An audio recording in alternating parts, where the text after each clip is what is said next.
anniversary, baby. Got you on my mind. Happy anniversary, baby. Got you on my mind.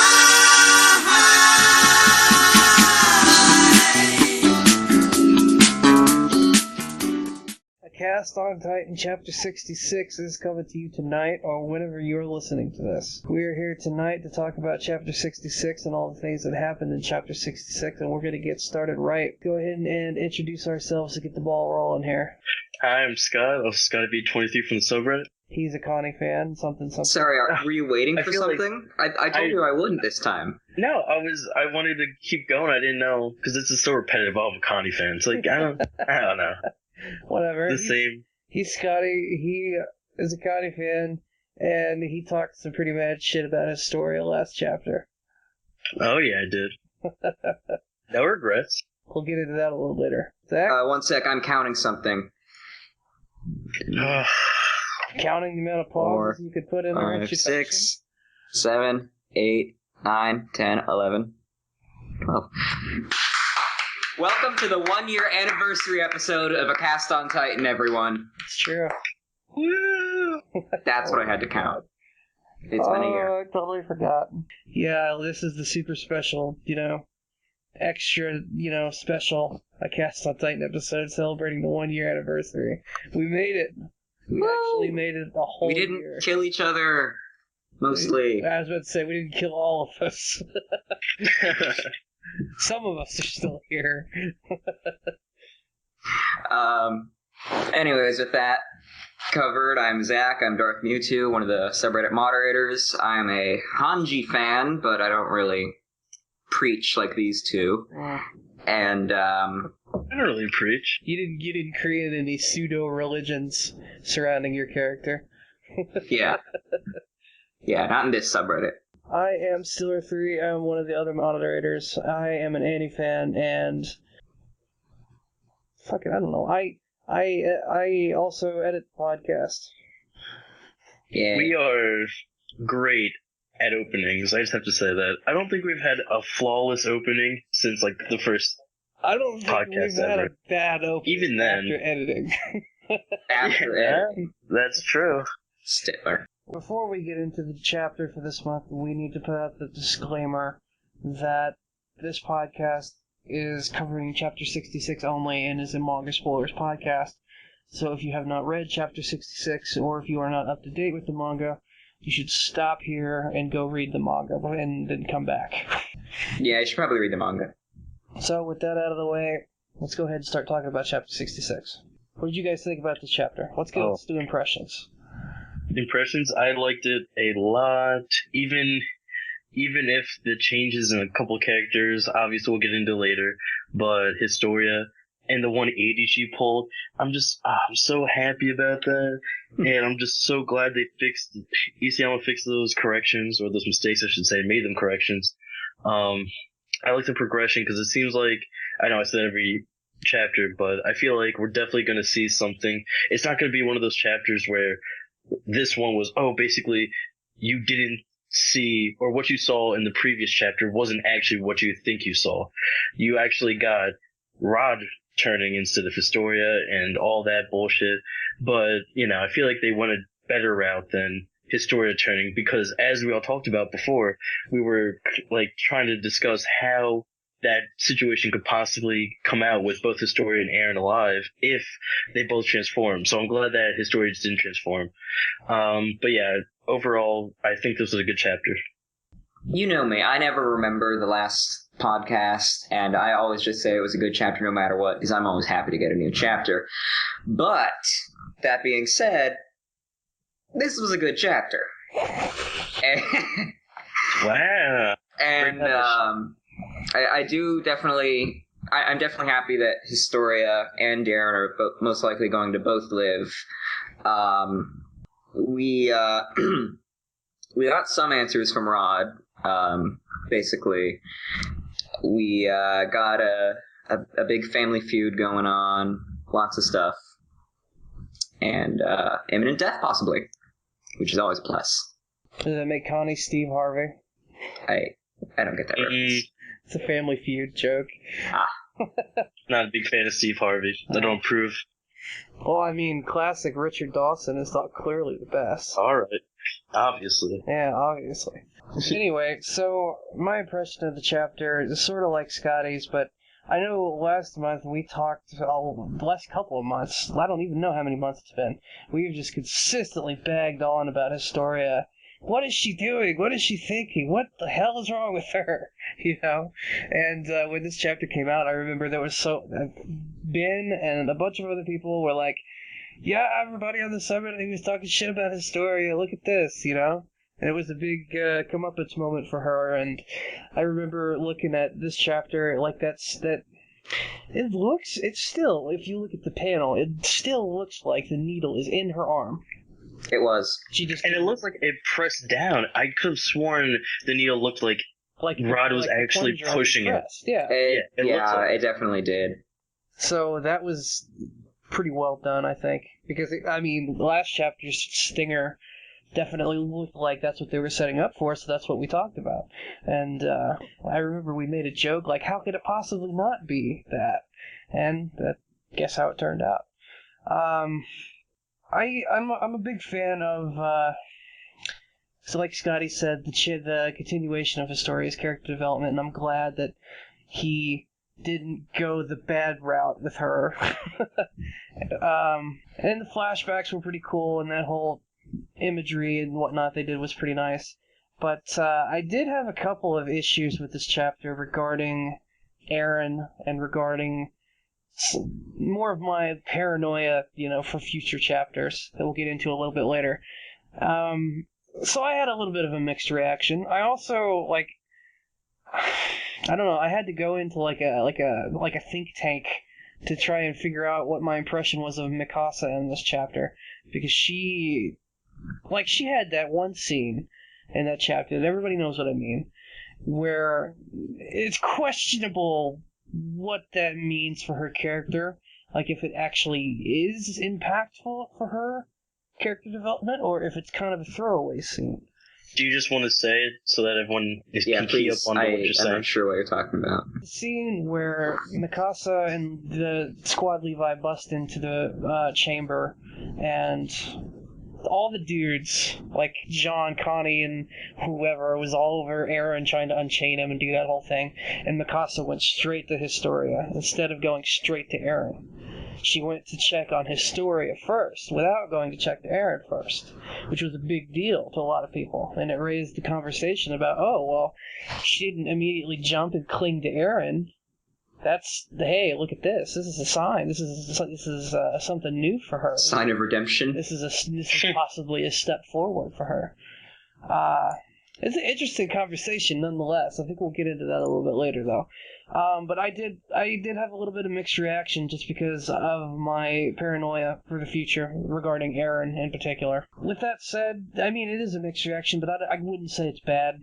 Even if I were going to side on the not great side of the fence, it wouldn't be bad, it would just be okay, You seem to have a positive attitude overall regarding the chapter, though. Originally, when it came out, I was excited about it, just because I was happy about the thing that had happened with Historia, and the flashback to Ymir, and all the things we wanted to happen, seemingly happened. Flashback to Annie? Yeah, that I didn't even care about, because people mentioned that on the subreddit, that it even had a flashback to Annie, that Annie was in this chapter, and I was like, that's bullshit. Annie was not in this chapter. She was in a single panel that was a flashback that had fucking nothing to do with the chapter. That does not count. But, after I got excited about the chapter when it came out, I calmed down and I thought about it, and there were a couple of discussions that were going on in the subreddit that were enlightening, let's say. So coming out of it now, kind of cautiously optimistic for the next chapter. Alright, so I guess we should discuss, I don't know if we want to go in any specific order, or just whatever caught our attention. Do you want to go front to back, or do you want to go, in the forward? Which topic do we want to go into first? I think we could go into the topic regarding Frida, and how she kind of had manic episodes where she would go from happy and then all of a sudden she'd be like, oh, we're all sinners and blah blah, which brings up the very interesting question which Historia, I think, raised, or it might have been Rod, I forget, but it was that you also inherit the will, not only the ideology, not only the actual information, but their desire, the first kings of the Reiss family's desires. It's basically So I feel like that's really... It's basically just it possession. seemed Because it's that. Not a transfer of ideology, and it's not a transfer of philosophy or any sort of line of thinking. It's literally like trading a mindset, like forcing in a specific perspective. It's like, well, that's an ideology. I don't know. Yeah. Well, it's possession though. It's not like I don't change. Possession. Be careful with that word, because that insinuates that the first king literally possesses, like them as a being or Isn't spirit that kind possesses. of what we're going for though? Because it kind of seems like so. it. Because I don't. This thing. It seems like Frida. Their personality entirely. It's changing their personality, but they're still them. They still identify as themselves. If it was, I think so, yeah, because they still scene in the chapter with Rod talking about his younger brother or whoever. Yeah. Who had that happen to him, and after it happened, Rod was like, "My brother was a totally different person, and I hardly even recognized him. Like he was someone totally else." I feel like he felt that way for the ideologies he held and how he didn't necessarily sympathize with the causes he did previous, which is definitely an entirely different mindset and change in perspective, which would make Rod say that he was a totally different person or act like that.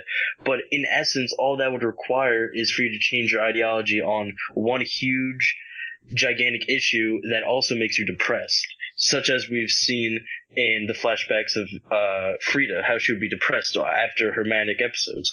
So I feel like it's not direct possession. It's definitely closer to that than anything else to describe it, but I would just caution in using that word just as if like it's flat, just that's it. Well, I mean, okay. I see. I think what you're getting at is to not just use the term flat, because it's kind of hard to describe what it actually is. You know what I mean? Because you and me like to argue a lot, right? If we take up a hard stance on something, like getting possessed wouldn't do shit to us, you know? That's true. So this has some sort of, I don't know, I don't even know what to call it. I don't want to call it a supernatural effect because that's going to open a can of worms. Controlling? But it's a thing that happens. What the hell do you call this if you're not going to call it a specific term, you know? It's just, I feel like the way they described it, Isayama kind of gave us a blueprint to how to talk about it in this chapter when he put us, I don't know if Historia was actually saying this out loud or if she was saying it in her own head, but she literally said, is it also the transfer of the ideology? And usually in anime or manga, whenever a character specifically thinks something very insightful, it's usually true. Usually. So I feel like I need to be eaten. You know what I mean. At least in Attack on Titan, it's been true, because a lot of Hanji's speculation has turned out to be true over the course of the series. So I would. Right. It just, I don't know.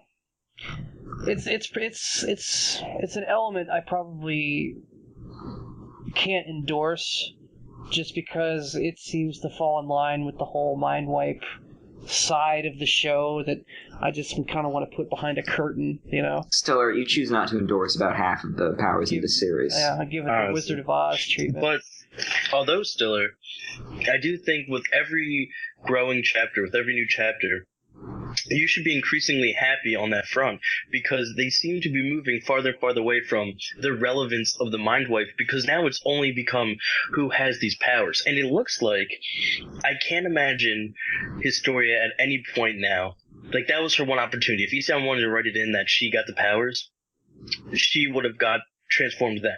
And I can't foresee at all any possibility that Rod somehow snags Eren and drinks I was the going to say, what I'm most happy about is looking at the next chapter and predicting, hey, Rod's probably going to get fucked, because we're getting to the point now where this is a villain who's getting ready to be taken down by the main character who's ready to go. Right, you know? So think about it. Think about that train of thought. So that is a pretty good turn of events. I am happy about that.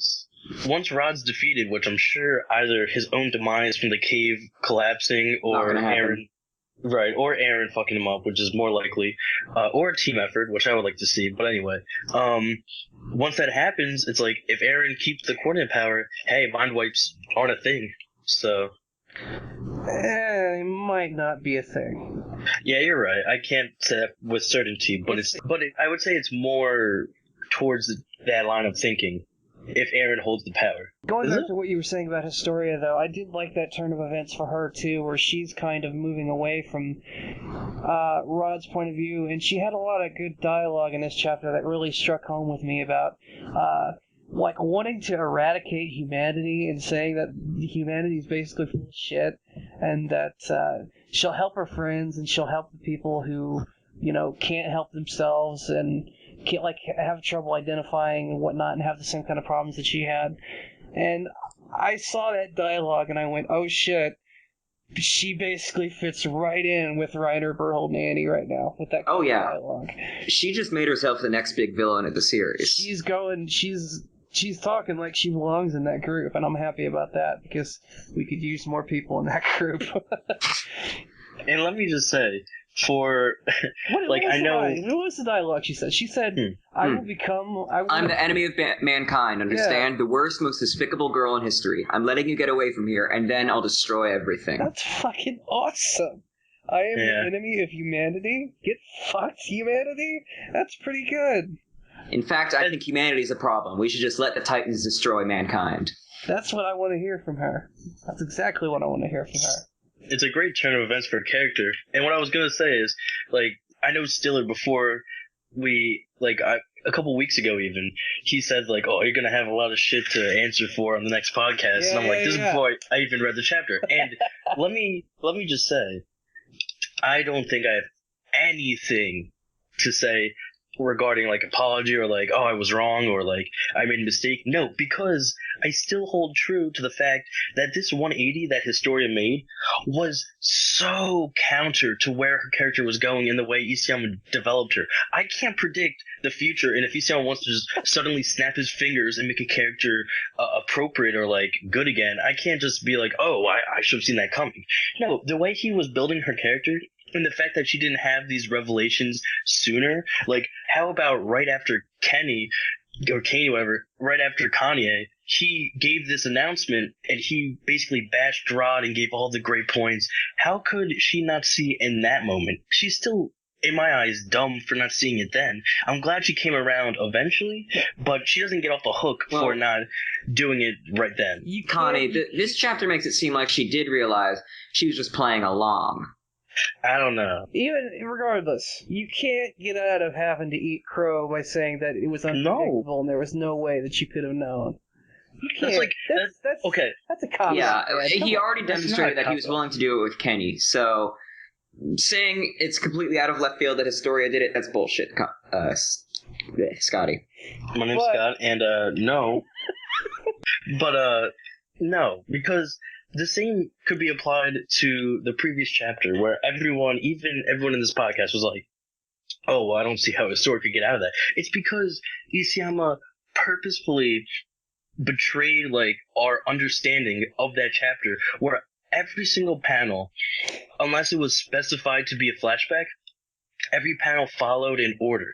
That the next panel, the next page was the next set of events. And then what did we see? We saw Historia literally put the needle in her arm, and then we saw the Titan transformation. If we were to use our logic and our common sense for the entire events of that chapter, one would infer that she stuck the needle and then immediately after the Titan transformation occurred. But there was no way, if you wanted to trick us and say, oh, well, actually, that last panel, for whatever reason, went out of order, although every other panel followed suit. That's not our fault for making that mistake. The same way as Isayama builds a character one way for the entire series, and then, just randomly, 180 turn, just at the very end. I'm not going to apologize. I'm not going to eat crow for that. I'm just not. But like I said, he'd already shown his willingness to do it this very last chapter with Kenny. Who's he? Who are you referring to? Isayama. Yeah, so just because he can do a 180 to any character doesn't mean, so if Aaron did a 180 and I didn't call it, I should be held responsible because he showed his willingness to make 180s? That doesn't make any sense. I'm saying you shouldn't be considering it a complete impossibility. I think you should treat it with a little bit more seriousness than you need to. The whole eating crow... Scott is just extremely unwilling to admit that he was wrong. Yeah. I'm not. And if you can't tell, or if no one listening can tell, I'm being completely just disingenuous. Like, I'm not trying to be serious, and this is just how I talk normally. To go to Scotty's point, I think fault or not doesn't matter on our end. In fact, no, it doesn't. I really don't care. The fact is that mistakes were made regarding evaluating what her character would do. As such, we have to eat crow for that. So what did you guys think about Ymir's flashback scenes in this chapter? Because Annie's was totally not important at all and totally like throwaway. But Ymir was you could probably credit Ymir for a good portion of Historia's newfound resolve, let's say. I think Ymir in this chapter is what we wanted to see Historia, kind of think about and realize, but this kind of plays to Ymir's tune as to how important Ymir has been as a character and what she has to offer, I feel like when they showed Ymir and kind of used that as a driving factor, a driving force into Historia's change in mindset, that's the only part that made it okay, I can hang on to that, and maybe I can rationalize how she made that 180, because without that, it's like you just wrote that in and there was no justification. But because he included that, it made it okay, I can digest this, because Ymir was obviously a driving factor into a lot of her ideologies, a lot of her decisions. So to bring her back in flashbacks in order for her to have a shift in mindset, I feel like that was the most appropriate way to go about it. So you're saying it's proper justification because their characterizations for these characters and their interactions actually allow for this to make sense. Yep. Any word on that, Zach? I'm just trying to find the panels that have Ymir, because if I remember correctly, she didn't exactly do anything new. No, she didn't, but they echoed a lot of her dialogue, and they emphasized some of the points that Ymir's made to her over the years, and drew a nice little back parallel between Ymir and Frida drive home in the story. Yeah, they're both crazy. Yeah. Well, I mean, I'm glad, crazy in this world, I'm glad that Frida is seemingly going to go away now too. that whole section of the manga is starting to go on the downhill slide. Get the hell out. Hopefully we're done with that. What's wrong with One-chan? We never look back. That might be my least favorite part, was when, this is kind of a tangent, but when Rod used the justification, and I know we railed on this in the previous cast, with convincing Historia to inject herself with oh, you'll be reunited with Frida. It's what? No, you won't. She's dead. This isn't, the serum's not going to somehow make you have her memories or something. It will. The memories that weren't hers, they're the memories of the first king. Yeah, but it'll have all the memories. Frida's in all the memories. Frida's in there somewhere. Established? Yeah. Well, Aaron had the memories of Frida, didn't he? The people, the hosts, and their, I don't want to say beliefs, but the host's essence gets passed on through each Titan host. You know what I mean? Aaron was able to see the vision of Frida brushing her hair, remember? I see. Okay. Because these are the Star Childs, each of their descendants get passed on. So it's like an Avatar. Have you ever seen Avatar? The new one always has some sort of recollection of the older ones. And it goes along with that Will of the King thing too, which is still kind of confusing how that actually works. Still kind of a stretch, though. Yeah. Memories of someone versus... It might be that part of their personality is passed down as well as the memory, and perhaps the... How would that work?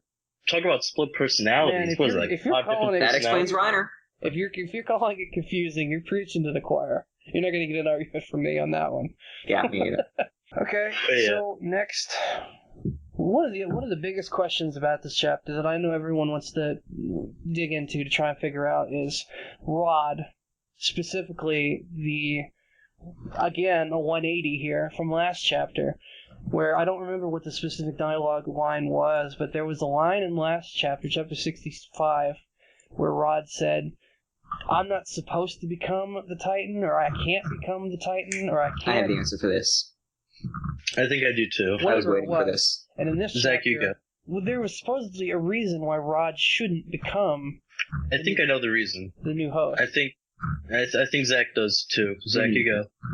I'm trying to find the page here, but my younger brother volunteered himself, but he entrusted me with a mission of my own in exchange. Yeah. He said he wanted me to pray.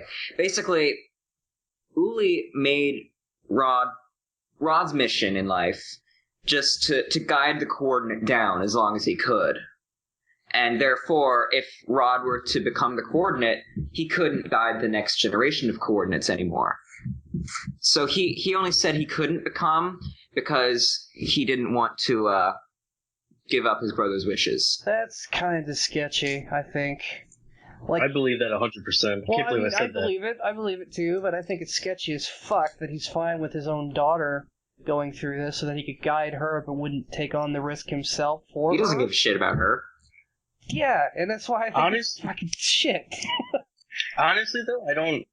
Like, it's a shitty thing to do, certainly, but I don't see anything wrong with his motives behind it. Like, I think they're completely justified in that instance. Because if you think about it, like, okay, he is 100% convinced, and maybe even rightfully so, that the coordinate in the hands of a Reiss is the only way to stop the Titans. Like, foolproof, just here, control them all, end it, this entire war.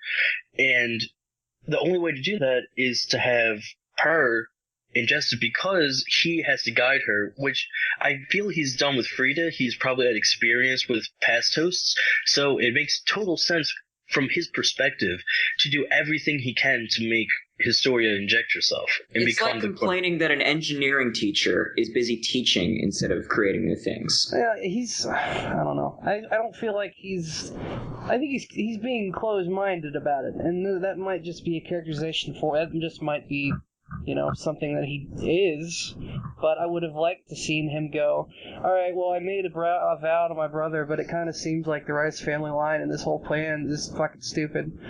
And eventually we're going to get to the point where Aaron and the gang are going to find an alternative solution to make the Titans go away problem. And that's probably what's in the basement. Yeah, but I don't know. I feel like he should have had a stronger... obviously his characterization, it makes sense for what he did, and this actually lines up perfectly. But Stiller, what do you mean a stronger conviction? It took him having the piss beaten out of him by his daughter and his most trusted servant, almost getting his throat slit from the inside, I guess and being the last willing member of his family. I should just summarize it and say I wish he wasn't such a fucking scumbag of a father.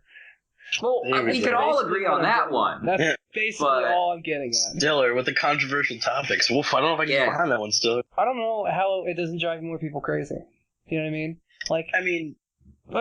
We've done the whole scumbag Rod thing to death here. He deserves it, though. I feel like on with it. Kenny railed that point home pretty much perfectly. Yeah. How about the sick judo skills from Historia? Just threw him over. I was like, oh my god, is that even physically possible? She did she just punched someone in the face and throw him. I used to be able to do that. She did a hip over the shoulder. Like a hip toss, man. It was awesome. And it was she didn't just throw him over lightly. It was she tossed him. Yeah. Well, to use the 3D MG, we've all seen how ripped everyone is. Yeah. So no, I'm not buying that. Even if you're ripped, there's only so ripped you can get as a 5'0" girl to throw a 200+ pound man feet in front of you, maybe even yards. Scotty, you're asking for trouble. You calling him fat? He's fat for sure. He's a chubby man. He's a noble, and he's he's a chubby noble. I think he fits him perfectly. He's Lord Wald. Yeah. I think it was appropriate, though. I think Historia, all of the top 10, and she's included in that just because she was supposed to be there. All of them... Yumiya gave her slot. Yeah, that's why I count her in there, was because she rightfully could have been there. They all had that close combat training session, and the only two that I got really any focus out of it was Annie and Aaron. And Reiner. And kind of, but not really. All of them are competent, at least a little, ways in close quarter combat, so it does make sense that she's able to do something like this. Well, able to do the technique. Like, just because you're in the top 10 doesn't mean you're brute strength. But I get what you don't need strength, you just need leverage. Well, you figure what Annie did to Reiner in the anime. You figure Historia could do something similar to Rod. Annie's taller, Annie's taller, and she's like more taller. Built. Annie's short. Annie's super short. She's like Annie, are you sure? Yeah. Yeah, but compared to Historia, I think actually the chart. I've actually seen the chart, and I think Historia and Annie are actually next to each other. I think the argument you would want to go with there is, oh, but Annie's super like hardcore trained in martial arts. Yeah, Annie's on roids. Like, Annie is the same lot as like Mikasa and Levi, where it's like it doesn't matter because they're just OP because of who they are. Like, and I'm not saying that as like, bad writing. It's just those are the characters that have been like almost like godlike the past couple. Not even the past couple, the entire series. So I think the difference is that Reiner could have actually put up some sort of a challenge to being thrown by Annie. Well, Rod's just basically a punching bag in human form. Yeah, for sure. Annie and Historia are basically exactly the same height. Yeah, exactly. Knew it. Okay, I'm wrong. Historia's a tiny bit shorter. But either way, it doesn't take strength to throw someone, it takes leverage. Regardless, though, I do think the justification does make sense that she was able to do that. Yeah, I recant my previous statement. I guess it was great. Mission accomplished. Take notes, Stiller. Take note of what? How to accept when you're wrong. Oh, okay. No, I'm not going to take notes. You still haven't accepted that you were wrong about the story last chapter. Because I wasn't. You need to take notes, Scotty. You can't just say that. I literally just said that line. Scotty, you just took the line. Exactly. That's the joke. Scotty, the type of a joke. Scotty, you should take notes on me not taking notes because I don't care. Oh, this is more confusing than the manga. I can't even keep up. All right. Moving on. The other big topic that we need to talk about is Eren and his newfound powers supposedly coming in the next chapter, and that whole scene where I don't even know, the very fortunate series of events that allowed him to consume that bottle of whatever the bottle of Reiner, ultimate Titan juice, whatever was. I hate that. Yeah, I do too, go. and that's why we're going into this topic, because a bunch of people have noticed that the bottle might have said that it was modeled after Reiner's version of a Titan, which is the Armored Titan, right? Yeah, I talked to Mika about this specifically. It had both the word brown, Braun, and armored written on it. That raises so many questions. Before we get into any of the other ones, though, I want to start with what this means for Eren in the future chapters. Because my mixed reaction coming out of the chapter specifically is about this. Because I am very worried that Eren's Titan right now, combined with Reiner's Titan, is going to create like the most overpowered fucking nonsensical bullshit Omega Titan imaginable and just end the fucking show with how powerful it is. No. It's just going to be Eren's Titan with a little bit of armor. Yeah, and Eren's Titan, I hope so.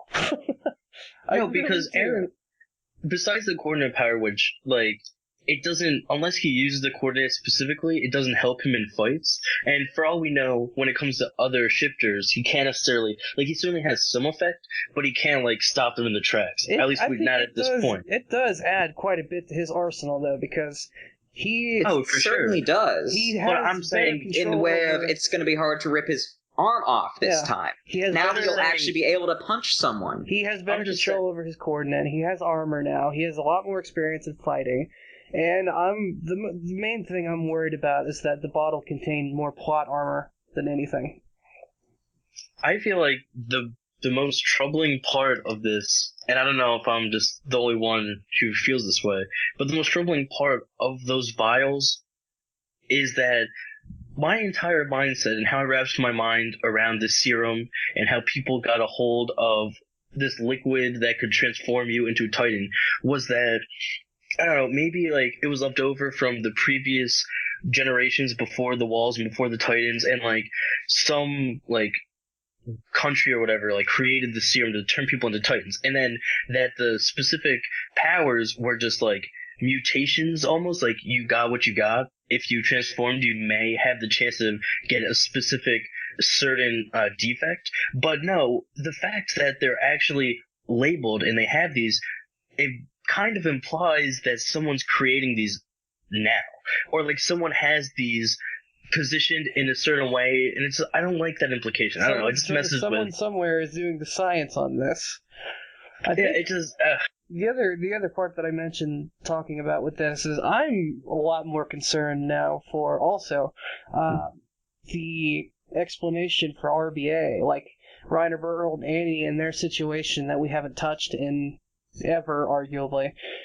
The implication coming off of this is that Rod had Reiner in a bottle. Why did he have Reiner in a bottle? How is he connected to Reiner? How is Rod connected to Reiner and his people? That is, I don't know. I don't even want to start guessing. Could you imagine if, I know this would never happen, but if like the specific powers were the same as blood types, where only the Braun lineage could have the armor, and then when Aaron cracked it, he had like horribly deformed and like grotesque because it didn't really come That would be kind of funny. I hate that route though, because that's like adding more bloodline effects, and I don't think we need that. I think the vials are in fact left over from an earlier era. I think it's from when the Titans were originally created, and the original king had created some sort of special serum in order to better castigate the world under his rule, and now it's just those people survived, they reproduced, they became Reiner, Bertolt, and Annie's village, and now they're back for revenge. I'm glad you're doing that. I'm just trying to think, like, of the possible justifications for the Reiner bottle being in Rod's possession, and it seems like it's probably an open door for speculation. Actually, someone posted an image on the subreddit this morning about they found the same bag in the anime, Rod's bag of wonder juice, in possession of one of the Wallace in the anime. And unfortunately I had to remove that post because it broke the rules, but it was still certainly something. Yeah, I don't know. Like, is the Wall Cult ever going to come back to be a thing? I'm sure they will. Oh, I mean... Like, what purpose did they ever actually serve other than diverting attention away from the nobility? You know what I mean? Like, that we don't know. The Wall Cult and their organization seems like it was a red herring designed to take the attention of humanity away from military actions and planning and all that sorts of stuff. I don't know if they got too deep into the rabbit hole with, what's going on right now. I don't know, but I do know that Nick seemed to be holding back a ton of information, like a metric ton of it, is the way he was acting. So could the entire, spectrum of knowledge he possessed be simply, oh, well, the government, there's a shadow government and they're messed up and they're trying to subvert the population and technology and technological growth? It could be. That could be, because that's a lot to, handle. You have to start to wonder, like, all of the stuff that used to be foreshadowed so heavily, how much of it do we already actually know? You know what I mean? Like, I know we talk about all the time how many questions are left unanswered. How many of them are actually answered that we don't know are answered already? You know what I mean? If we don't know their answer, they're unanswered. If we go back to chapter 46, right? That was the chapter with Ymir, Bertolt, and Reiner, and Aaron in the trees talking and like a subtext that we couldn't understand because it didn't make any sense because we couldn't connect any characters together here.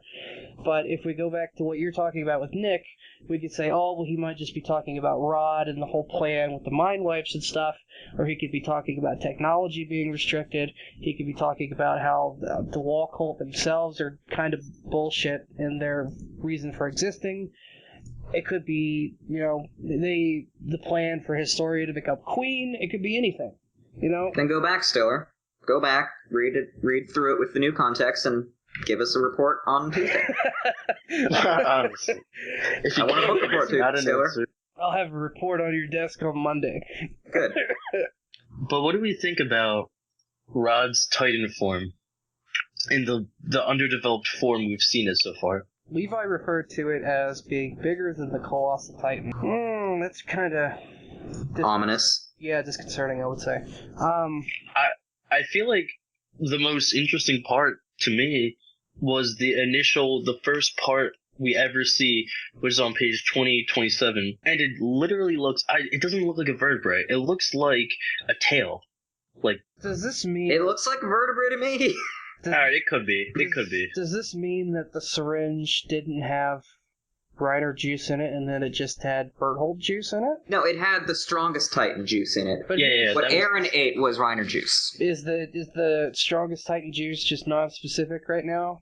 It might be God Titan, like the original form of the so it's not super... the Reiss member who created the walls. What if it's like a combination of all the Titan powers? Is that possible? It certainly might be. I mean, the leg we can see is pretty muscly. But an even more important question, I think, is will it even be effective? Because we heard specifically, I don't know who it was from, but they said, like, the naivety of Rod, he doesn't even understand how Titans work, like, because he used it. Kenny, yeah. So I don't even think that he's going to be able to show off this Titan. I feel like he's going to be, his size and his location of using it is going to be his downfall inevitably. No, he's just going to smash through the entire ground. It's just going to come up. He's a big dumb guy who doesn't know how to use his skills, essentially. That's what we're talking about here. Yeah. Because he was never meant to take on this form, so he's not going to know how to use the powers effectively, and that's probably going to be his downfall. Well, I could say the same thing about Aaron the first time he shifted. Zach probably thinks he's going to break through the ceiling, which I don't know. I don't think it's as concrete as you think, Zach. It's a pretty thin thing, isn't it? Well, there was that scene in the manga where when Aaron transformed against Annie, he was actually... Yeah, he was able to burst through the whole ground. Underground. Or he burst through like a... I don't know what that was. It looked like a fucking train station. I don't know what it was. It was the underground... It was the entrance to the underground city. It was like an underground pathway, whatever it was. It was solid, ground that he busted through. And that dispelled the... What was it? The Titans can't shift underground or whatever it was. Yeah. But I think that showed that it's very possible for them to do damage coming up from underground. I'm not saying he won't be able to get a couple swings in. I'm just saying he's not in the ideal situation to cause havoc. It's true, yeah. That's absolutely true. Because he has no idea what he's doing pretty well. And this was never intended for him to do. This should be Historia, not him. Like, from his perspective. I saw a lot of, because I actually did go to the subreddit, what people were saying was they were disputing which direction Aaron was going in at the end of the chapter. Actually, I was just about to make an infographic of that after I finished this Scumbag Rod Reiss thing, because I was looking into that myself. I feel like it's pretty much concrete, although the way Isayama looks into his chapters, nothing's concrete.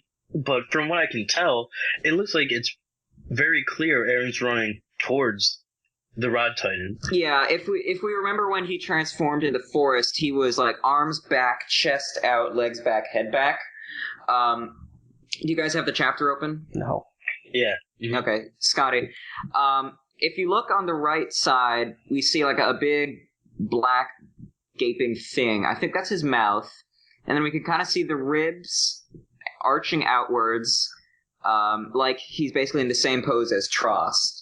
There's another shadow that could be his arm. I don't know if I'm gonna come out and say that I see anything. Like, I feel like that's kind of like ink blots in a sense. Because out of all this chaos, I don't know if I can make anything out of It's it. a fucking Rorschach test. What do you want me to see here? It's a Rorschach. What do we play, Fall New Vegas? But yeah, I don't know. I feel like you're right, though. He's probably running in the direction of the Rod Titan. The quote that Aaron has, one last time, let me believe in myself. Let me do the thing, Levi implied I should be doing here. Let's do that. Let's make this thing. It seems pretty clear it's going to be a punch-up, but who knows? Maybe it'll be a 180. And Aaron shifted into a Titan so he could run away. Honestly. You see, like, everyone's like, where'd he go? He's like, and they look behind him. Fuck this shit. Yeah, you know that serum? I know I said it was armor, but it was really Dancing Titan serum. Sorry, guys. Oh god, that would actually be the worst. He actually runs back to get the bag, and he, like, takes every serum out of that bag and eats it. Oh, wow. And also, just the last point I want to make about this, like, the serum, is there's definitely a reason, I would assume, why we haven't seen any Titan shifter have multiple abilities. Like, we've seen they all have one main ability, and I feel like if they could have multiple abilities, at least one of them would. So, Aaron has the coordinate power, which is one. Now he has the armored. Is there going to be a what's the word? A confrontation or like a mix-up? A conflict? Conflict, there we go. Would it be a conflict? I wouldn't call the coordinate a Titan ability because he can use it when he's outside of Titan form. In fact, he's only used it outside of Titan form. I'd say the abilities are more limited to hardening like Annie or steaming like Bert, and what would we even say was Reiner's? I thought Reiner was hardening, and then Annie was crystallization. I've seen some people argue that Annie's her scream or her like provoke technique against mindless Titans is some sort of ability that she has. Well, Reiner used it too. Yeah, so that could also, I think that could be a Titan power, but I'm not totally sure. And it could make sense, considering you could also say Bertholdt Steam, his ability to emit like a super, hot airflow outside of his body mass could be considered a Titan power as well. And then there's that whole lightning out of the sky thing. That's just shifting in general. Man. But that's kind of a thing, though, right? Did we ever, Is the it's weird. It only appears in the anime. Is that yeah, I guess that's true. I was gonna say the explanation for that might be considered a Titan power as well. But I mean, it might be just the. I don't know. A visual thing. I don't know. If it is, I don't think that'll ever be explained. It's fucked with a lot of people. If it is just a visual, thinking that was actually like an important thing to remember, I mean, it's not even like we already are seeing people in an instant transform into giant husks of beings with no genitalia. So just why not throw in a flashy lightning bolt? Like, at that point, it's just like, okay, Well, yeah, the explosion from the lightning bolt could easily just be explained away as the sudden expulsion of mass from the Titan body forming. The problem with throwing it in is you confuse people. You make them think that that's actually a plot point instead of just a visual detail. That's the exact same problem that Aaron had with his flaming Titan form at the end of the anime, because that was not a thing. I feel like that you can tag that one under acceptable losses in terms of the benefit of the badass cool look of the lightning versus the amount of people who are going to be confused. Maybe the confusion at the end was worth the badass trade-off. Well, in one sense, the confusion didn't really go away because it was never actually explained as it was being a visual effect, Well, like I said, it's anime only. We haven't seen it in the manga yet. I mean, the whole thing we're talking about is that having that element exist was bad because it confused people and made it seem like it could be a plot point that we have to draw from for situations like this, where we're trying to figure out, is that a Titan power that Rod could, infuse into something, You have to remember, though, if it had never been established, we wouldn't have to worry about that. the subreddit and the type of people, the type of fans we come in contact with are the vast minority in terms of how much they scrutinize the show. So although it might seem to us like, oh, everybody's, was confused about that point. I haven't seen anyone confused about it on the subreddit. Yeah, I haven't either, but I'll take your word for it, Stiller. But I mean, I don't mean to imply that's the majority either. I just think that because that exists at all, that was kind of a problem. My friend told me the other day that the Chinese forum for Attack on Titan has like 1.2 million users, so I feel like he just passed 35,000 the other day. Yeah. The amount of people who found that cool and made that a plus for the show probably vastly outweighs the people who thought it was a negative. I think it's cool. I think it's awesome. But it's just one of those things that he can include in the anime that he couldn't figure out how to work into the manga, like Annie's laugh. Mm-hmm. Yeah. Fair enough. But yeah, that's that. What else? I think it's fair enough. I think that's a fair point. Alright, so one of the quotes that I thought was interesting from this chapter was towards the end, Levi. I actually cracked up when I read this, because Levi's quote here says, "I'm sorry for always doing this to you, but Aaron, you should do what you want to do in this situation." I can't fucking believe he went back to that. What? I can't fucking believe he made that reference. Oh my god. Levi's like the version of like a wise person in every show or every movie where that person doesn't actually seem wise because all they're doing is just parroting back to the other person, like, what would you do in this situation? Because I don't want to answer for you. He's fucking Obi-Wan. Yeah, but Obi-Wan at least gave advice. I feel like Levi just like do what the hell you want. Yeah. It's like not really but I agree with you. It seems kind of odd for this dialogue to be introduced here, or to be reflected here. And this is the same page that has the Annie flashback, and Aaron goes, "Oh, I remember that." That happened. That other time you left me out to draw. That happened once. And Aaron's like, "Oh, okay, yeah, I should probably do the thing this time then."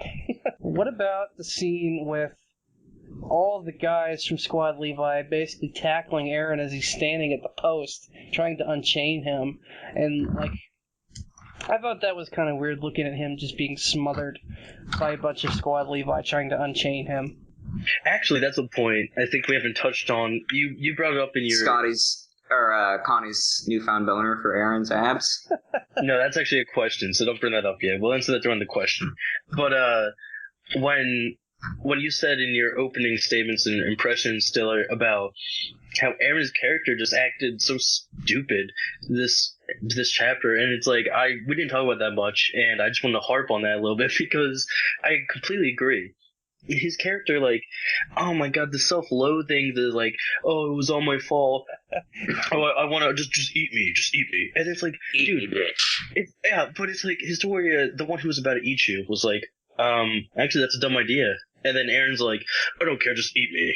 It's like, what? Aaron, don't fall under the same stupidity charm that Historia was just under. Historia just broke that charm, like that spell she was under that was like stupid, and now she transferred it to Aaron. And now Aaron is just, I'm not gonna use my knowledge or my brain. Aaron's got a Simple Plan song stuck in his head. Yeah, he's gotta break out of that. Was there anything in that conversation between everyone standing around waiting for Aaron to shift going, what do we do? What do we do? What do we do? What do we do? That was basically it. That was the gist of it. They were telling jokes, which was funny. I laughed at a couple of them. But besides that, not much there. Do you guys want to try and tackle the Mikasa conversation? You mean the fact that she chose to save her friend who was barreling towards getting her head squashed against a rock? Yeah. I don't see anything to talk about that. I mean, instead of I really don't immediately going to Aaron. She did afterwards, but I don't see an issue with her choosing to save a friend. Well, no, I don't versus a guy who is relatively safe in his nice cozy chain blanket. I don't mean that it's an issue. I just mean that character development-wise. Out of all the criticism I have for Mikasa, which is a lot, don't get me wrong, but one of those is not necessarily that she's a stupid character. I mean, she doesn't seem to be dumb. Like, I wouldn't characterize her as, like, brainless. However, with that said, for the simple fact that she's going towards Eren. She has to go past Historia.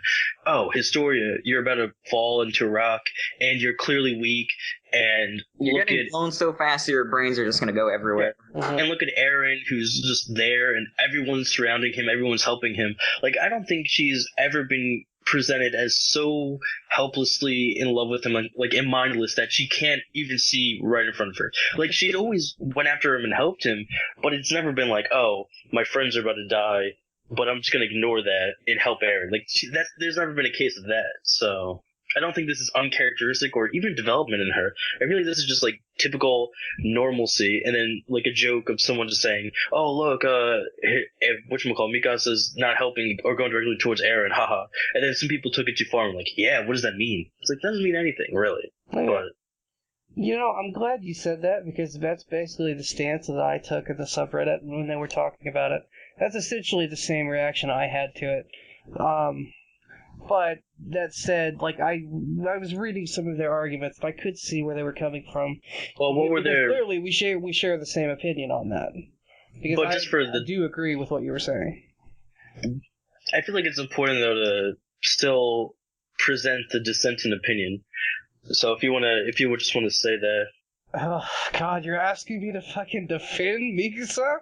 You're asking me... Well, no, I'm asking you to recite or parrot off information of others. So I'm not asking you to come with your own unique defense. I'm not prepared to do this.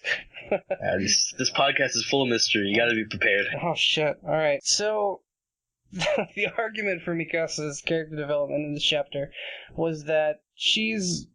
By going to Historia first and making sure that she was alright first instead of immediately clinging to Eren, was that she's shown that she's grown to be able to think about other people more and consider people outside of herself and Eren and, you know, that immediate impact. And she's able to, I don't want to say care more about others, but she's able to empathize more. She's shown that she is not a robot, that she, you know, she does have feelings about things, and she can address some of her own shortcomings, let's say, towards a one-track mind towards Eren, or just not being able to emote very well or interact with other people very well, and that she is a person who, like Levi, is sort of caring in a way and can, you know, consider other people aside from Eren. Because another scene that people harken back to is when Historia begged Mikasa to not kill Ymir, and Mikasa said, I have no room for people to care about, or something like that. She said something to the effect of, I don't care about your pleading, There's a limit to how many people I can care about. Yeah, that. And that, compared to this scene, shows, according to them, that that Mikasa has grown a little bit with this scene, that we're actually seeing her become a little bit of a better character, so to speak. Yeah, I feel like even back then, though, definitely Ymir, and even still, I don't think Mikasa would save her, but I feel like Historia was always a character that Mikasa cared about, and if the same situation applied back then, I'm sure that she wouldn't have just left Historia out in the dry, just like, oh, I'm not going to help you. Well, wasn't the scene back then also that when Historia went to Ymir, that Mikasa would have killed Historia for working with Ymir? I don't recall. Because she had no hesitation about killing Ymir because Ymir was an enemy. Historia wanted to side with Ymir and wanted to go with Ymir, which would make her an enemy that Mikasa would have killed. This is all implications, though. I don't think Mikasa ever explicitly stated that. Well, I mean, it would be fucking perfect setup if it was true. Because in this same chapter, we have Historia saying, I am the enemy of humanity, I am fucking cheap top dog, fucking badass villain girl now, and you should all fear me. That would have been it would have been good if we could have solidified that. But I agree with you that we can't because it's implication based, and generally my argument for this was similar to yours, was this was not a big deal at all. This was almost like a non-event, almost. Just because Mikasa did the thing she was supposed to do as a human and not be stupid about this. Yeah.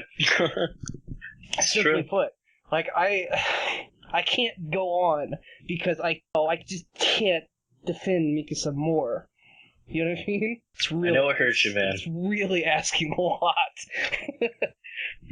I think that's the closest you're ever going to come to getting me actually defending her. I never expected you to. Oh, It's not something that was realistic. it's hard. But regardless, even though I will shit talk like that, it was an interesting topic. I do think that was an interesting direction that the subreddit took that question. I really liked that conversation. I think you guys did good work with that. I feel like it's almost question time. It is question time. It's past Yes. Question time. The first question is by Jerome Mercedes. He says, "You think Eren will snap out of it?" Don't know what that means. Out of the mindset of, like, eat me? Yeah, I think he already did at the end of the chapter, didn't he? kind of peripherally, but yeah. He did. He just might mean that Eren's trying to figure out a way to approach the situation correctly. You know what I mean? Like, towards the end of the chapter, he had that flashback because Levi mentioned that incident that happened before. That question might just be like, oh, is Eren actually going to be able to handle, like, his mental processes like he's supposed to this time? Or is he just going to trust out? Or, yeah, is he just going to freak out, basically? And I feel think like the answer to that is going to be that Eren has grown a lot in experience, and that he's, at the end of this chapter, we've seen that he's resolved himself to do this now. So I don't see why he can't. If Eren is capable now of hardening his Titan form, how do you think that will impact Annie's role in the story, since she was previously the only one with a hardening ability? I honestly think It has nothing to do with her at all. Yeah, there's two different forms of hardening. There's crystallization and there's armoring. What Yeah. Eren can do now, to our guess, is armoring, which is not what's necessary to expand and fill the gap in the Walmaria. I think Annie's role in the future of this story has more to do with Rod right now than it does with Eren. With Rod, Yeah. Because what we talked about earlier with the serum being labeled for Reiner. I Does suppose. that mean he has one for Annie too? Well, it's not for Reiner. It didn't say Reiner Braun. It just said Brown, True. as but in one of Reiner's ancestors. if we want to go that route, how does Annie's dad factor into that equation? I think it's possible that basically the Could they have Shifter Village has just been passing down powers like the Rice family did with the Could they have a Coordinates. Leonhardt bottle that's her dad's Titan? I don't know. Could be. Maybe. Could very well be. Alright, next question. Quick question about the Wall Titans. Will they be taking a walk during the Eren versus Rod fight, or will they break from the walls later? I don't see why they would. They could be taking a walk. No, I don't think they'll take a walk. No, I think they're not even that close to the walls. So I think a similar question to that used to be raised was, now that we know that the walls are made of Titans, are we ever going to see a scene in the future where, like, the Coordinate or something or somebody That's what he meant. wakes them all up and, like, sets them loose? Because that would be super bad for humanity. I really, really doubt that, because that would be the end-all, be-all of humanity, as we know it in the walls, if all the Titans came out. Because not to mention, the walls themselves would be devastated, but now every Titan surrounding them would be it would be all-encompassing. There'd be no way to fight it. That'd be like... GG no re. Yeah, it'd be pretty bad. Yeah. And this is how Attack on Titan ends. Yeah. Fucking... Alright. Not a bad Next. what if, though. I could see that being like Yeah. a good alternate. Speaking of what ifs, what characters would be the best or worst fan fiction writers, and what would they write about? Good segue. I'd like to see a Stephen King fanfiction. Wait, what? No, what I don't know, characters would yeah. be the best or worst fan Isn't that fiction what we're writers? talking about? Aren't we talking about what authors would make good, like, alternate No. stories? No, what What characters would be... What Good characters? So if writers. Annie were to write a fan fiction about her having sex with Eren, would it be Oh. good or bad, and why? Oh. What do we have for answers here? I mean, I don't know if You'd we've probably get a seen. little freaky. No, why did you didn't? No, his Number like, one, Hanji would make like a science textbook, some Zach, fucking it's- super bland, super boring. Fan fiction, not It's very- textbook. It's very Fan telling fiction. of you, Zach, that you automatically go to smut. Like fanfiction is not automatically smut, but you're just like, oh, Even the though sex it scenes. is like 90%. Yeah, 99%. I don't know. You'd be surprised how much we have to remove from the subreddit, Scotty. I would think that in accordance to what the characters would write about, it says what would they write about. So literally, these are what the characters would write. So I don't see any of these characters writing smut. I don't even think it's ever been mentioned. Okay, if there was going to be a character who would write fanfiction, I think it would be Marco. Marco seems like the most. I don't know how. He's like that one Tumblr user who just goes around pairing up all his friends. I'm thinking about it like Marco seems like the character who's the most like California Dreamboat style, laid back, sort of dude who would write something like that. You know what I mean? I feel like maybe Mike would write. I don't know. Mike would write. No, I can't. The smell of the grass slowly I wafted was gonna in say he would That's what write I'm like getting at. cookbooks as or something. Hanji stirred the aromatic pot of pasta. Yeah. What?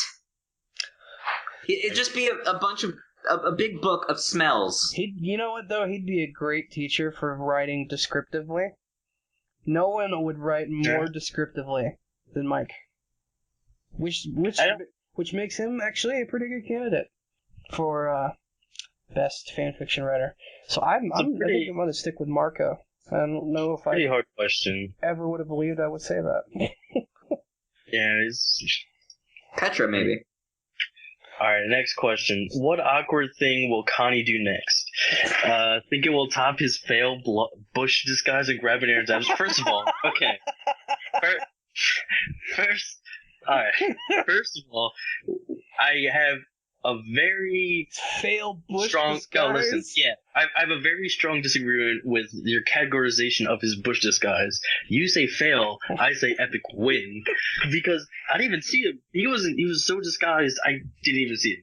That's how disguised. What he's saying is that Scotty, if we knew he was there, it was a failure. he said he Did you hear what I just said? What he's trying to say is that he was trying to use Aaron as a bush and it failed. What? No, that's No. The It's time Connie stuck some sticks in a hat and called it a ghillie suit. Yeah, this is what We're talking about that. He's talking about the time that Connie used the bush, but he's saying this was a failed bush because he tried to use the bush. I don't think that's as silly. No.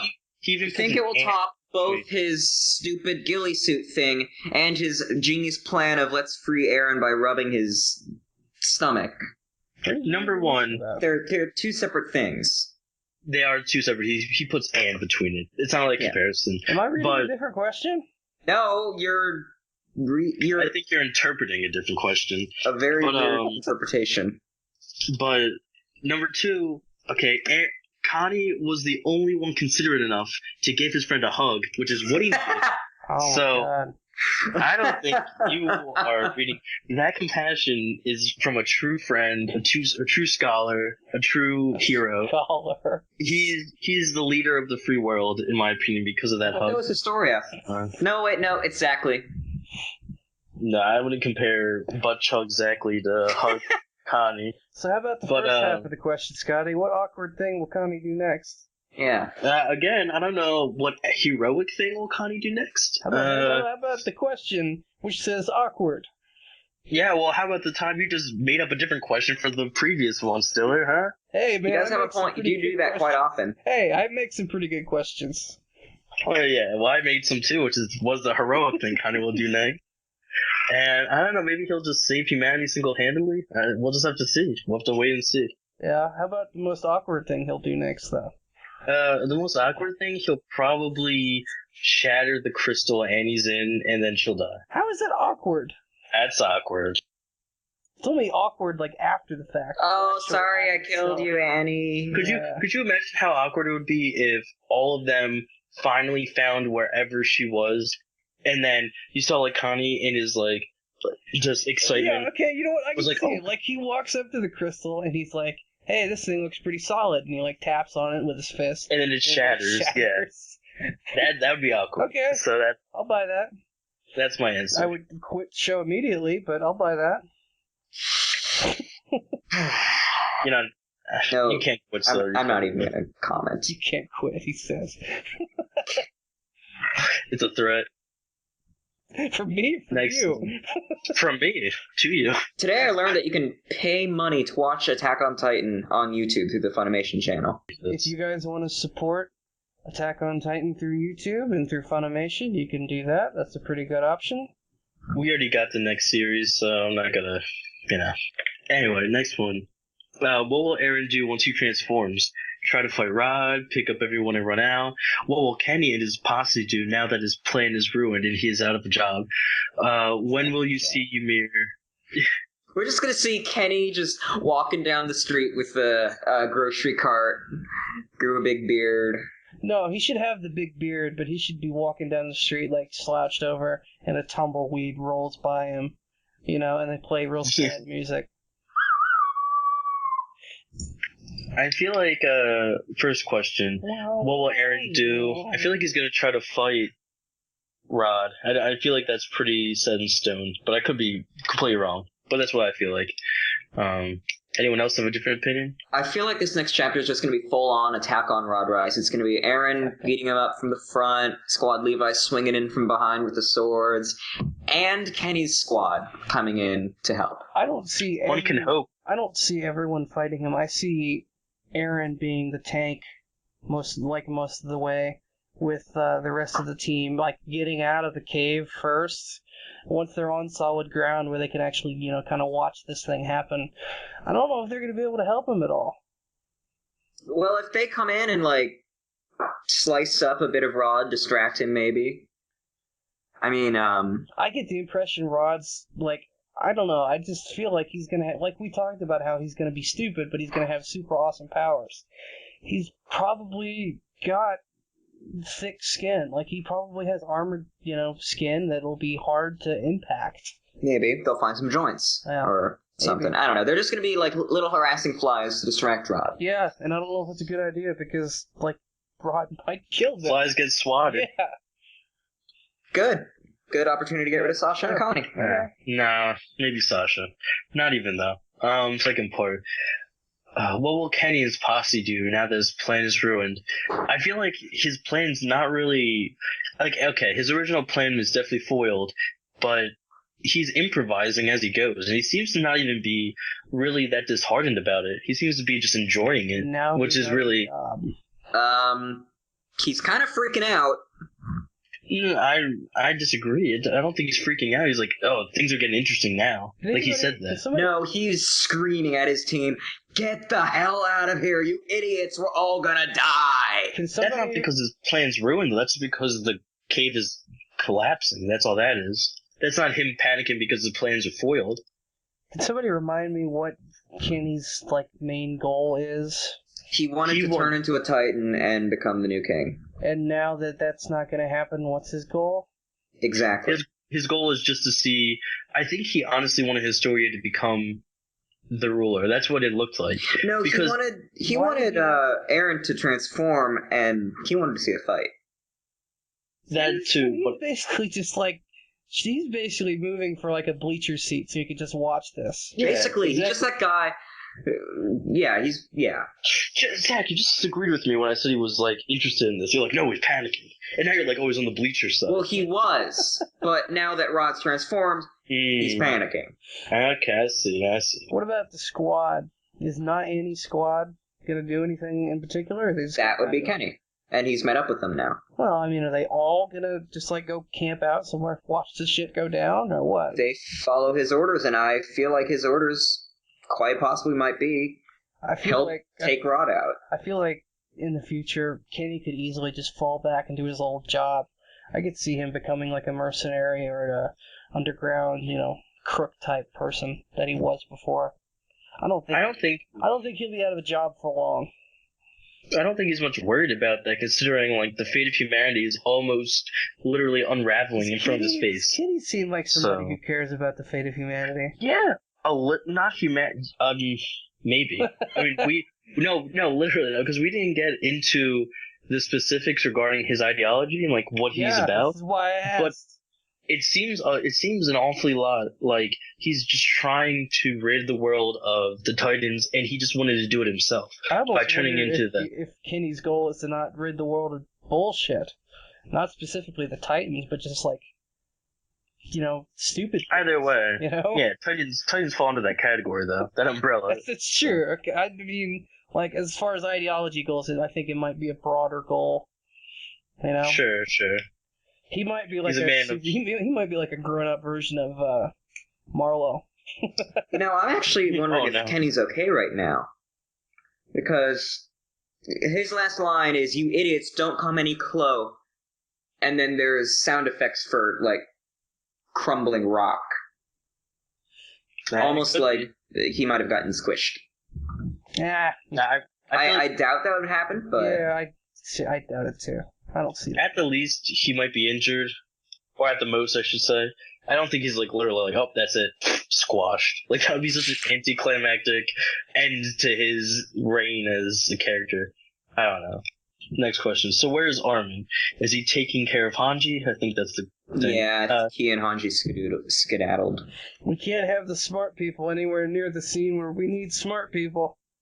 Yeah, could you only imagine Armin be like, hey, wait, is that bag important now? Aren't there more serums? Nah. Doesn't that say Brown? Wait a second. What does that mean about Reiner? After this whole incident, after this event goes down, when they go back to talk to Armin and Hanji are going to be pissed. They're going to be like, what? I can't believe that happened. Why didn't you, gather samples? Why didn't you take notes of whatever the shit happened? And what do you mean you abandoned the bag full of Titan juice that could possibly be reverse engineered to cure the humanity of Titans? I imagine they're going to be pretty pissed.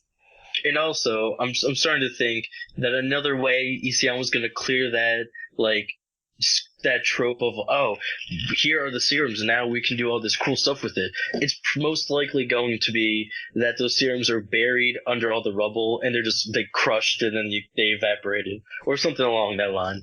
I feel like it's going to happen, because there's no way they can get a hold of that bag, because that would just drive the plot way too far forward. Well, they do have the bag right next to them. That I'm saying it won't be there for long. When are we going to see Yumiya again? Eventually. It's anyone's guess. Eventually. Just, soon. Yeah. I figure Yumiya will be in the next arc, I would think. The next question is about Rod's brother. The question says, where is Rod's brother that inherited the power? Did Grisha eat him? No, Frida did. End of question. Yep. Next question. Simple enough. The last question that we have for tonight is regarding the last few chapters, specifically in this volume. What would you guys like to see when it's animated? Any changes, compressions, or extra scenes? Immediately, the one that comes to mind for me is to add scenes for Mikasa. Add scenes at camp with Mikasa talking to other people in Squad Levi about fucking some character flaw that she's worried about. Give me something. That's what I want. That's my go-to for this question. Give me something character building for Mikasa as an extra scene in the anime. Oh yeah, I'm done. Okay, I'd like to see a longer, more drawn-out Survey Corps versus interior fight. A longer swords versus guns, basically. Yeah, that would be good too. And I'm sure that this next Titan fight is not going to take just one chapter. It's going to take 2 or 3. But if it's short, I don't want it to be short. I mean... God, can you imagine? These last, I don't know, this whole section, the fucking second season of the anime is going to go from, chapter 34 or whatever up to this point, and it's going to be a month before it's caught up. I can't deal with that. Yeah, I can't deal with that. Go ahead, sorry I derailed. I can't think of anything off the top of my head regarding what they should add or extra content. I feel like they did a pretty good part mostly, besides what Stiller and Zach already said. I agree with those two, with what they want to see. But I feel like I can't even begin to contemplate like what new content, because that's just like off the top of my head. I'm not a creator, so I'm not good at that. But yeah, I feel like it's gonna be nice when this is animated for the conciseness of a lot of it, and I'm not even worried about, oh, well, they'll just fill the rest of it up with filler, because of course you can't have that entire conversation, which may span like an entire chapter or even two. That's going to take up like a couple minutes in an episode. So clearly they're going to need more. Well, at the very least, it won't take nearly as long. It won't take one episode per one conversation. It's going to be more concise than that. And the fact of the matter is they're going to fill that time up with extra content.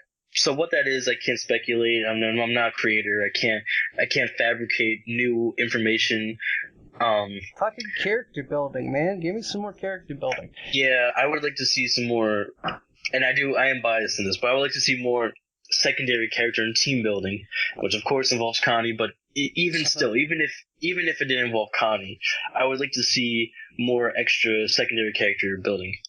Maybe we'll go more into how they tested or ran tests on Eren in the field. Something I was thinking about was, like, I want them to downplay super hard the conversation about Levi's last name.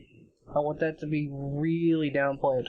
Why? Well, which conversation are we talking about even? The one where they actually... Who was it that even asked? Somebody asked, I think it was Kenny who asked, do you know blah blah blah, do you know something, do you know Levi's last name is actually Ackerman? Well, he asked Demo Reeves, have you heard of a runt named Levi Ackerman? I want that to be downplayed. And because something else I think they could add is more character building for Kenny, because Kenny sucked up until the point, like, these last 2 or 3 chapters. Fucking shit up until these last couple chapters. If they could add more detail for him that wouldn't really, like, step on the toes of these last couple of chapters, I think that would be great. And like Scotty said, I would like to see some more stuff for people like Connie and Sasha. Let's expand on that scene between Armin and Mikasa too, when Armin was super bummed out about having to kill that guy. Yeah, expand that a little. Totally bit. Agree. Although that's not 63 to 66, I don't think, but well, it's still relevant. It's still something they could use to add. They could. Yeah, of course. I think at least would be. I think so too, man. I think it would. High five. This fucking guy. I think it would at least be something potentially interesting. I guess that's it for that. I think that's it for the questions. Yeah. So before we close the show here, I do want to say that, like, as far as questions go, like this question segments, in the past, what we've done is we've put the link to this forum for people to submit their questions on the subreddit. We can also expand that for people who listen to this. If you found it through some other source, send us questions for this segment of the podcast by emailing your question to snkpodcast@gmail.com. And when those come in, we can add them to this list and address them in the next podcast when it's relevant with the next chapter. And also, with what Stiller said in the previous cast regarding these questions, don't hesitate to ask, like, hypotheticals or even questions that don't pertain to the chapter at all and just pertain to Attack on Titan in general. And please ask dumb questions too. It's very easy. Don't be afraid to ask us stupid questions. Like, I don't mean like your questions are stupid. I mean, like, if you feel like... No question is stupid. It will only be misinterpreted by Stiller. That's true. But incorrect. Please submit whatever questions you have. We will answer any question we can as long as it's appropriate. Yeah, as long as it's appropriate. Big stipulation there. What is Annie's cup size? Yeah, that's not gonna make it into the podcast. Yeah. Yeah, whatever. Okay. Anyways, do we have something to announce? An announcement? Aside from being able to send questions to snkpodcast@gmail.com when the next chapter comes out, we also are now finally, after many months, able to announce that the co-host application contest has come to a close. And we have found our new co-host, and I've already arranged for that person to come on, and we're already ready to set up for next chapter to bring that person on. But we just wanted to let you guys know that starting with the next podcast, we will be back to a regular 4-person podcast as the standard. To explain it a little bit, we had a lot of contestants. I think we ended up with close to 7. Yeah, we had 7 or 8, close to 10 people. 10,000 people. Went through the process where we had them submit application forms that were like write-ups. We did like little interview preference calls and whatnot. And we went through a pretty taxing process with them. And on that front, we want to thank everyone who did apply and go through that process for putting up with that. Because even for us, it seemed like it was a little much, I think. And We only delayed it by like a month. yeah, and on top of that, we've delayed getting the new co-host for a long time. But now that's done. We thank everybody for applying and going through the work to get that done, and I've talked to everyone about that already. So, starting next month, WX Bombadil will be the new co-host for Käfig. And I think everyone listening will be very pleased with our pick, because I honestly think he's like a knockout. He's really interesting, and he's a very excellent speaker, and I don't want to hype him up too much, but I think I just did. He just blew us all out of the water with the interview, basically. Yeah, he really stood out, so I'm excited. I'm very excited. And with that, we're going to need new channel art.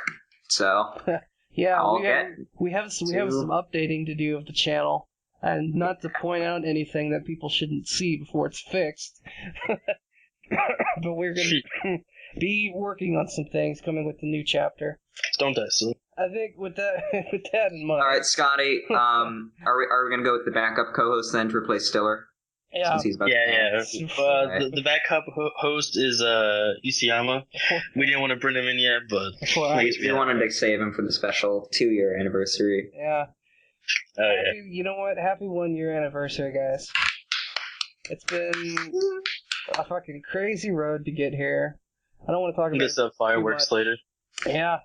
It's amazing on our end that we've actually managed to come this far. There have been a lot of people who are like, man, I can't believe you guys are still doing that. You're still a thing? You know? Oh, wow, you're still on good terms? Yeah, you didn't crash and burn. How did that happen? You know? I'm amazed you didn't kill Zach yet. Yeah. Yeah. If we knew where you lived. Nah, just kidding. But Yeah. So with that in mind, we're gonna go ahead and call it a wrap on chapter 66, and we'll see you guys next month in the next cast on Titan. yeah. Bye. Bye. Da-da-da-da-da-da-da. Wrong song!